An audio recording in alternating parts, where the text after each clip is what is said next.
முக்கணி பாயாசம் எப்படி பண்ணுவோம் பார்க்கலாம் வாங்க. என்னோட ஸ்டைலில் பார்த்தீங்கன்னா 1 லிட்டர் பால் ஊற்றி வச்சுருக்கிறேன். இந்த பால் நல்லா சுண்டி திக்காக 7 வர அளவுக்கு காய வைக்கணும். மாம்பழமும் வாழைப்பழமும் போட்டு நல்லா பல்ஸ் மோடில் போட்டு எடுத்துருக்குறேன். அப்புறம் பார்த்தீங்கன்னா ஒரு 10 இது பலாப்பழம் எடுத்துருக்கேன். ஒரு 10 பலாப்பழம் எடுத்து இந்த மாதிரி கட் பண்ணி வச்சுருக்கிறேன். அப்புறம் சுகர் தேவையான அளவுக்கு. அப்புறம் பார்த்தீங்கன்னா முந்திரி பருப்பு எடுத்து வச்சுருக்கிறேன். அப்புறம் பாதாம் பவுடர். வாங்க எப்படி செய்யலாம் பார்ப்போம். ஹாய், இது எங்கள் வீட்டு செல்ல பிள்ளை. பார்த்தீங்கன்னா பால் நல்லா சுண்டி வந்துருக்குது. இந்த ஸ்டேஜுக்கு நம்ம பாதாம் பவுடர் போட்டுக்கணும்.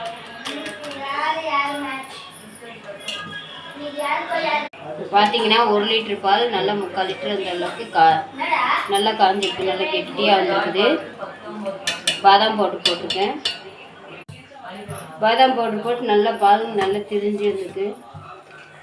நல்லா கெட்டியாக இருக்குது. இந்த ஸ்டேஜுக்கு நம்ம அரைச்சி வச்சு இந்த பருப்பு போட்டுக்கலாம்.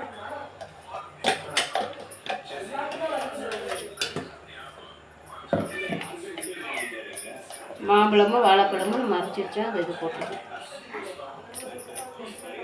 இப்போ நம்ம எடுத்து வச்சிருக்கிற இந்த பலாப்பழத்தை போட்டு ஒன்றும் அதிகமாக அரைச்சிட்டோன்னா பாயசம் குடிக்கும்போது நல்லா வாய்க்கு கடிப்படுற அளவுக்கு ஒரு பல்ஸ் மோடில் போட்டு எடுத்துக்கலாம்.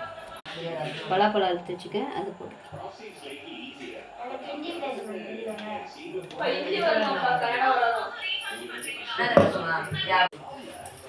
தேவையான அளவுக்கு சர்க்கரை போட்டுக்கலாம்.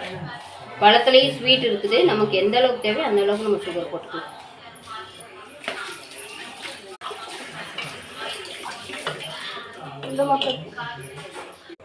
சூப்பரான முக்கணி பாயசம் ரெடி ஆயிடுச்சு. முந்திரி பருப்பு போட்டுக்கோ லாஸ்ட்டில். இந்த முந்திரி பருப்பு தான் முந்திரி பருப்பு. நீங்கள் வந்து பாதாம் பிஸ்தா எது வேணாலும் போட்டுக்கலாம். இதை வந்துட்டு சூடாக குடிக்கிறத விட ஃப்ரிட்ஜில் வச்சுட்டு ஒரு 2 ஹவர் கழிச்சு குடிச்சிங்கன்னா ரொம்ப சில்லுன்னு சூப்பரான முக்கணி பாயசம் ரெடி.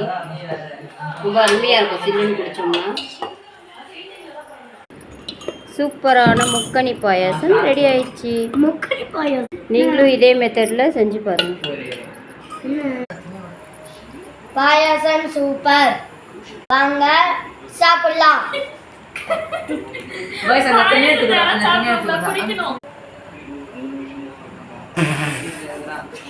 பாய்.